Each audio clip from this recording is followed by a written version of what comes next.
fishing news is sponsored by these fine partners.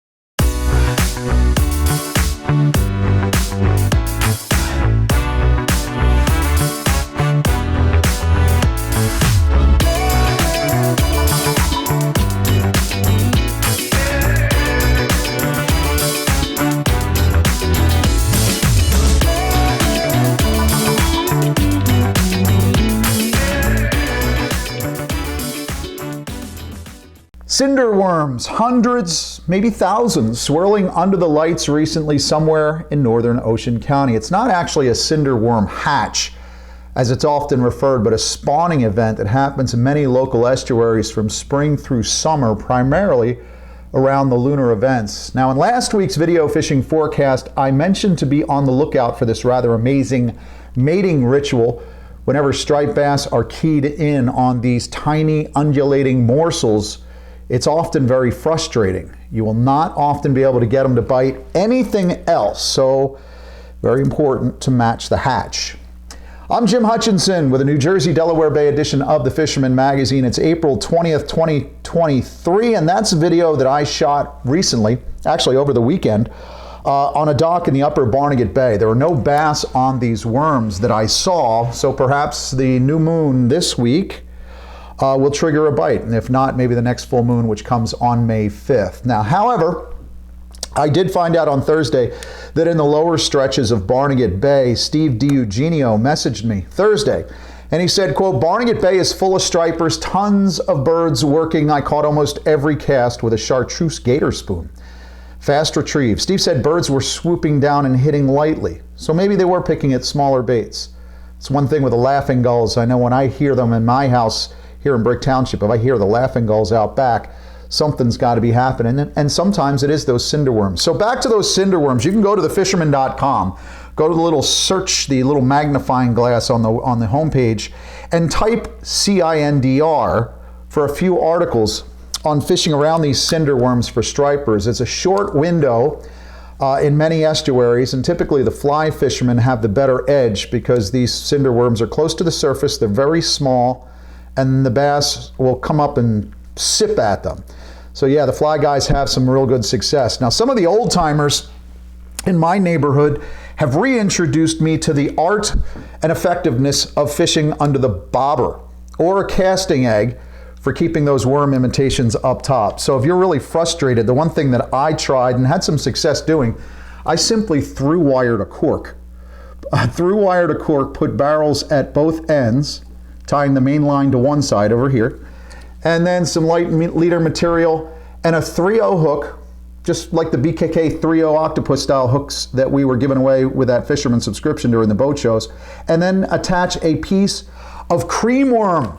That's what my buddies in the neighborhood suggested. They're a nice imitation for those cinderworms. You just have to cut them down, trim them down to the size of those small little worms. It is a challenge to fish this worm spawn and mostly smaller fish in the under and occasionally the slot category, but it's rewarding when you can get one of these fish to bite, and of course it's visually stimulating. Now, that's that small window, small fish in the back creeks and estuaries if you stumble upon it. Take a look at that at thefisherman.com, but of course the best striper bite going right now remains the Raritan Bay, both by bank and by boat. As well as that Delaware shorebound fishery as well. That, of course, coincides with the striped bass spawn. And by all accounts, the number of large stripers caught and released in recent weeks could be another good sign of the Hudson River spawn that is coming up. Drone footage from our April cover guy, Paulie Muia, shows striped bass whacking top waters on the boat. Slow retrieve metal lips, spooks, and other topwaters are taking fish throughout the range. In fact, I am hearing of some reports in some of the rivers and estuaries as the water temperatures go on the uptick that some of those smaller and slot-sized stripers are starting to whack at Smack-It Juniors. Look for the Tsunami Tidal Pro, the iPop Tidal Pro, and also small pencils and small spooks as well. But again, that slow retrieve with the metal lips, Lou Grazioso sent our headline image of the week on Monday. It was a jointed metal lip that was doing the trick on the Raritan in that dense fog on Sunday. You can tell when the bite is good here at the Jersey Shore when the national manufacturers are in town testing their latest offerings. I was at Gabriel Tackle this week, Gabriel Tackle and Brick, for an open discussion on striped bass with Captain Anthony Grazzi, when lure designer Patrick Sebile popped in to talk about his new wide-back minnow from Oceanborn. Sebile showed me some photos of solid fish that he caught on that relatively new plug that's out and about. Now, I know Chris Bishop from Yazori is out on the North Jersey grounds this week as well, testing some of their plugs like the Hydro Monster Shot, Twitch Baits, and the Mag series.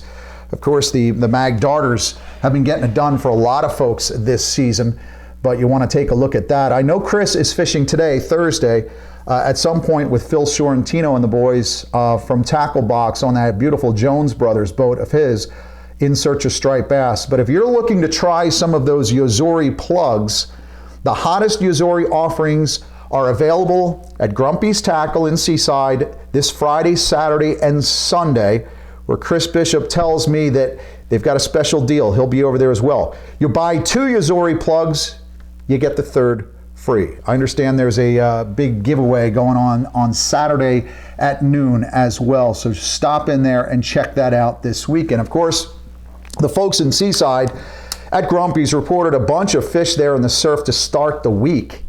And in addition to the plugs and the soft plastics, they mentioned the SNS bucktails were getting it done. So again, it's nice to see the fish turning on along the open beaches, and not just Ocean County, Monmouth, Atlantic, and Cape May County too. We'll talk about that. A little north on Saturday, I heard from the Cupper crew out at Charlie's, Antonio Salvatore. He's the little guy in green. He got his very first striper, a 34-incher, on his brand new birthday rod. After chasing the rod, it was a team effort by Antonio and his buddies to land this fish. But Pete at Charlie's Bait and Tackle said, "Jim, these kids now have the passion and are completely hooked on striper fishing." Hoorah, that's what we want to hear. Another young man who's had the passion for striper fishing for some time is Manny Butera, who let me know the big bass are still out back as well, as he caught and released this 38-incher on a bloodworm bait ball somewhere near the Toms. That was Monday. Manny said this fish looked to be holding eggs, which leaves me wondering just how many spawning estuaries actually exist here in New Jersey. Spawning stripers in the Toms River. The Mullica River holds its own fair share of striped bass and spawning fish.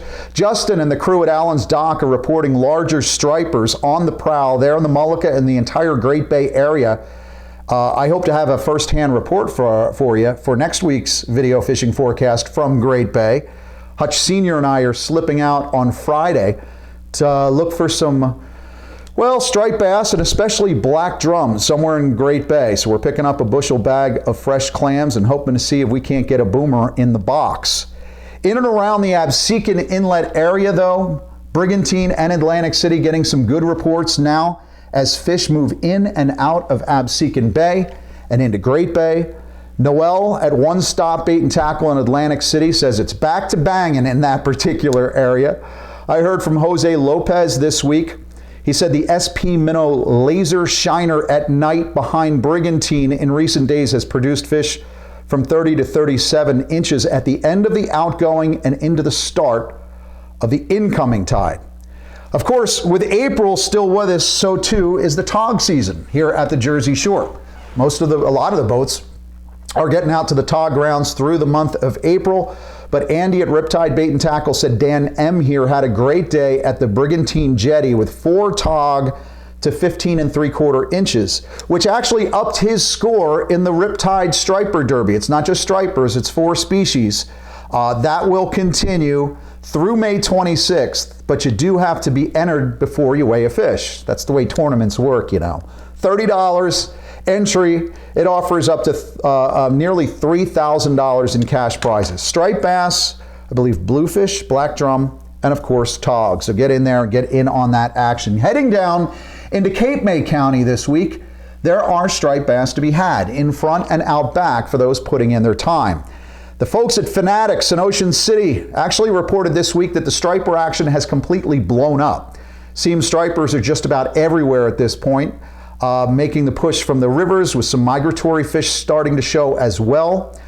Bay action during the day seems to be more bait, which is clams and bloods, but nighttime around the bridges and piers, you want to switch over to the plastics.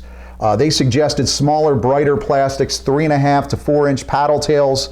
Some of the poppers, the small poppers, the ones that I mentioned before, topwaters, divers, all have been producing. In fact, they said Captain Frank Burkell of Brittany B Fishing fished the inlet over the weekend after dark with a pink zoom for a beautiful 27-inch nighttime bass. I love me the pink zooms, the pink baits, the pink plastics, the paddle tails, the Cattle Creek swing shads. Yeah, the NLBNs are taking a fair share of striped bass, but it's that time of year again to start thinking weakfish, especially between this week's new moon and the next full moon, which is just over 2 weeks from now. In addition to the stripers, I saw this week that Sea Isle Bait and Tackle had Dom check in with this nice weekie on a soft plastic somewhere behind Sea Isle, though the folks there at Sea Isle Bait and Tackle also mentioned that Dom released a big one as well. Now, I would remind you, of course, that the Fisherman Magazine's Dreamboat Fishing Challenge is, that's our members-only tournament. You got to be a subscriber to the magazine, $29.95. But we kick back into gear for our subscribers to compete for a Steiger Craft Center console that kicks off on May 1st. And when it does kick off, weakfish is the fish of the month. And New Jersey really has, because you're competing as a New Jersey Delaware Bay subscriber against the Long Island Metro New York edition subscribers as well as New England. But we have the edge at the Jersey Shore in terms of those tide runner weakfish. We do have some exciting news on this Dreamboat Fishing Challenge you can find in the April edition. I'll talk more about it next week when we go to print with the May edition on Sunday night, because I really want to talk about the wild card category, which ups your chances of walking away with a ginormous prize in 2023. Speaking of ginormous, the spawning striper run along the Delaware continues. News from the beach at Fortescue and Philadelphia Eagles Great. A Philadelphia Eagles Great is on the board with a jumbo striper this week. More on that and some of the event news of interest is 2 minutes away. But first, let's check in with my friend George, the Pocono Outdoors guy. Well, hey, thanks, Jim. You know, a big change in weather over the past week or so. You know, that warm spell we had changed into some cold. Matter of fact, we were out earlier this week filming with the great folks from WNEP's Pennsylvania Outdoor Life, and we were out there at Mauchong trying to get up a mess of crappies. Well, the weather was just terrible. High winds, snow, it was everything they threw at us, but we did manage to pull a few of those crappies out of the water. So we'll give you a link to that TV show when it airs later this month. But anyway, other guys out getting on crappie as well. We have my good friend Jay Batchett. Well, he was out here in the Poconos fishing long pond and getting into some of those great crappie himself. So good work there, Jay. Also over in New Jersey, we had John Waters, and he was out fishing Watercliff Lake in New Jersey and got himself his PB yellow perch, about 12 inches long. He said the fishing was really good on those perch he was targeting, and he's looking to get that 14 inches, so he's looking to always beat his PB. So good work there. Guys, we still have the shad all the way up the river, you know, past the water gap up by Zane Gray, so are just loaded with shad in the river. So be sure you get out for that. And of course, those stripers are coming up right behind. We're getting reports of them way above the Tacony Bridge, so you really have your choice. Bloodworms are going to be your best bet, just like those sedges and side banks down in the saltwater. Them back up here with those bloodworms as well, probably your best bet. All right, guys, be sure you get out and get on them. From Pennsylvania, I'm George, your Pocono Outdoors guy.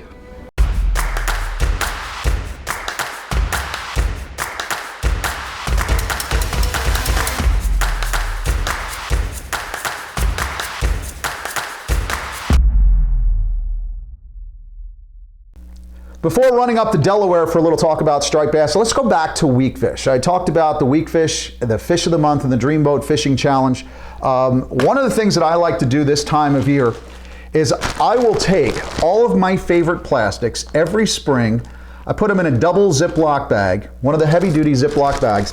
Put all my favorite plastics, the pink Zooms, the pink Finesse, all the Kettle Creeks, all those different shads, and I will grab myself a little container of Finessence cheddar oil and douse this whole thing, seal that up, put it back in my bag, and I'm ready to go. I'm a big fan of cheddar crab. When these crabs really start coming out of the mud, which we're finding out right now that folks are catching blue claws. But when blue claw crabs go into the shed, the females will emit a pheromone, because that also tells the Jimmy crabs that they are ready to mate. So just before they go soft, they emit this pheromone, which tells all these other fish like weakfish, striped bass, and anything else that there's a softie somewhere around ready to eat. If you love eating soft shell crabs, so do weakfish. That's why I love this stuff. I'll take the cheddar oil, essence of cheddar oil, put it all over my plastics. The guys on the Raritan Bay fishing with bloodworms or crabs or clams will soak all their baits in Finessence as well. Make sure you pick that up, and that's what I'm doing now to prep for this spring run of weakfish. But back on the striped bass grounds, there are more stripers in the slot and over slot quality along the beach at Fortescue.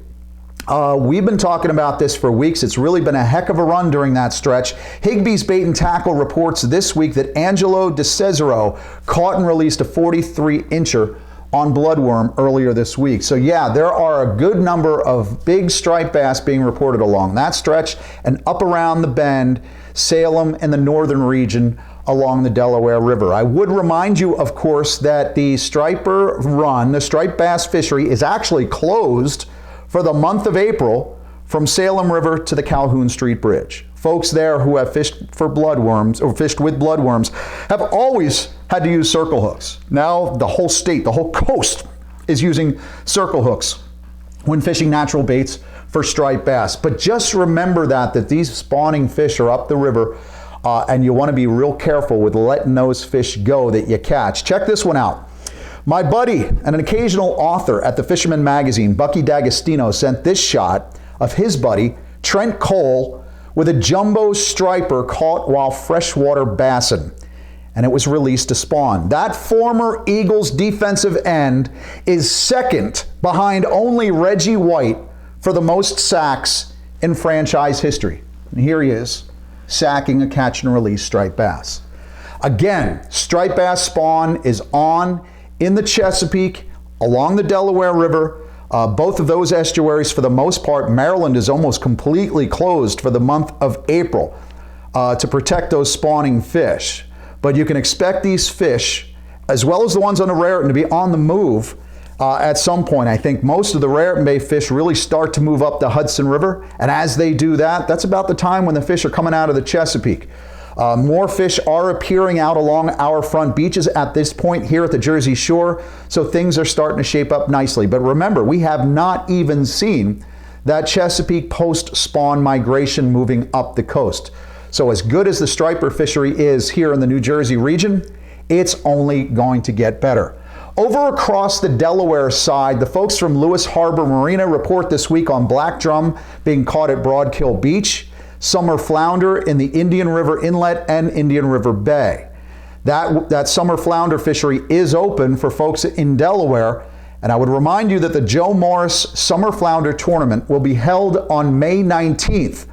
Meanwhile, the very first fluke tournament in New Jersey that I know of in 2023 will be held the following day, May 20th. The fluke tournament known as the Valhalla Flounder Open. You may have remembered this as the old Bass River Classic. It's being reborn this year as the Valhalla Flounder Open. That will be Saturday, May 20th. We'll have more information on all these tournaments, all the May events, coming out in next week's full May printed copy of the Fisherman magazine. I would remind you again, at this point today, Thursday, April 20th, we are just 12 days away from the start of New Jersey's fluke season, which happens on May 2nd.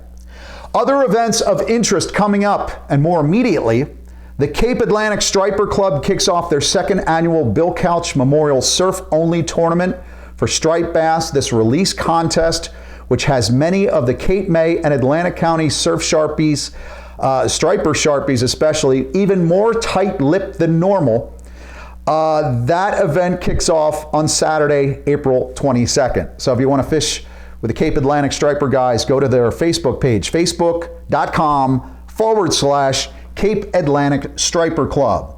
The Strathmere Fishing and Environmental Club is hosting their annual spring surf tournament during the month of May. That event, the boundaries are Corson's Inlet to Townsend Inlet. Another great catch and release event with an awesome organization there in Strathmere.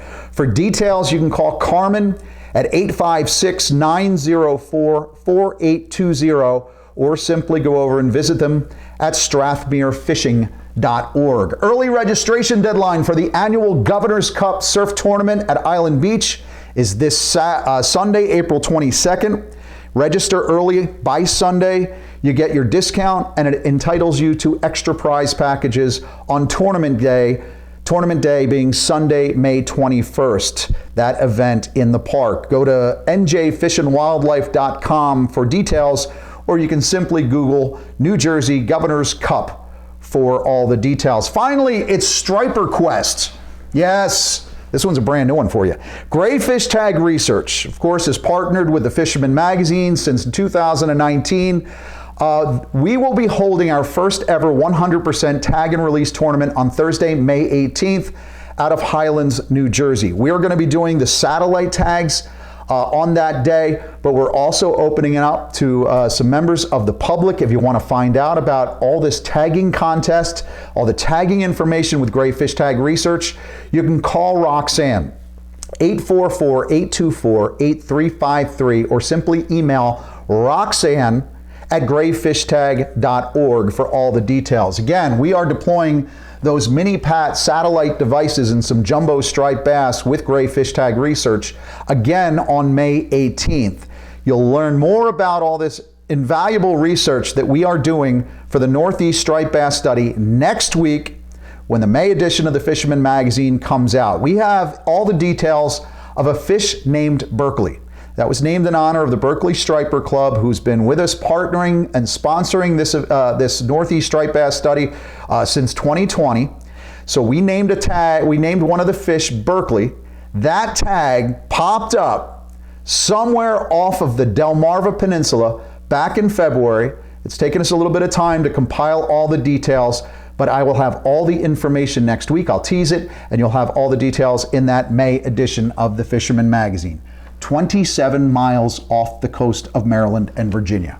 Can't wait to show you that. Finally, ending this week's video fishing forecast on a humorous note. This is a message that appeared in my Facebook feed this week, and a reminder about those of you striving to be a striper god. Let's fish for the love of finding the fish. Enjoy the hunt. Leave our spots cleaner than when you arrived. Be sure to mind those high-powered headlamps when you're fishing at night.